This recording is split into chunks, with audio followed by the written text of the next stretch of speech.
ಈಗೊಂದು breaking news ಬರ್ತಾ ಇದೆ. ಹಾವೇರಿಯಲ್ಲಿ ಗ್ಯಾಂಗ್ ರೇಪ್ ಪ್ರಕರಣಕ್ಕೆ ಸಂಬಂಧಪಟ್ಟಂತೆ ರಿಪಬ್ಲಿಕ್ ಕನ್ನಡಕ್ಕೆ ಸಂತ್ರಸ್ತೆಯ ಪತಿ ಹೇಳಿಕೆಯನ್ನ ನೀಡಿದ್ದಾರೆ.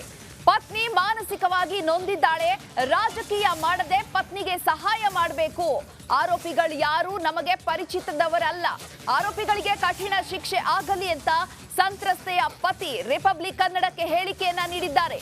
ಈ ವಿಷಯವಾಗಿ ರಾಜಕೀಯ ಮಾಡೋದು ಬೇಡ, ಪತ್ನಿ ಈಗಾಗಲೇ ಮಾನಸಿಕವಾಗಿ ದೈಹಿಕವಾಗಿ ಸಾಕಷ್ಟು ನೊಂದಿದ್ದಾರೆ, ಅವರಿಗೆ ನ್ಯಾಯ ಸಿಗುವಂತಹ ಕಾರ್ಯ ಆಗಬೇಕು ಅನ್ನುವಂತಹ ರೀತಿಯಲ್ಲಿ ಮನವಿಯನ್ನ ಮಾಡಿದ್ದಾರೆ ಸಂತ್ರಸ್ತೆಯ ಪತಿ. ನಾವು ವಿಜುವಲ್ಸ್ ಅಲ್ಲಿ ಗಮನಿಸ್ತಾ ಇದ್ದೀವಿ. ಹಾವೇರಿಯಲ್ಲಿ ಏನು ಒಂದು ಪ್ರಕರಣ ನಡೆದಿತ್ತು, ಈ ಪ್ರಕರಣಕ್ಕೆ ಸಂಬಂಧಪಟ್ಟಂತೆ ಸಂತ್ರಸ್ತೆಯ ಮಹಿಳೆಯ ಪತಿ ಹೇಳಿಕೆಯನ್ನ ನೀಡ್ತಾ ಇದ್ದಾರೆ. ಪೊಲೀಸರೇ, ನನ್ನ ಹೆಂಡತಿ ಜೊತೆಗೆ ಹಿಂಗೆ ಅನ್ಯಾಯ ಆಗಿದೆ, ಅವಳಿಗೆ ನ್ಯಾಯ ಸಿಗ್ಬೇಕು ಅಂದ್ಕೊಂಡು ನಿಮಗೆಲ್ಲ ರಿಕ್ವೆಸ್ಟ್ ಮಾಡ್ತಾ ಇದ್ದೇನೆ.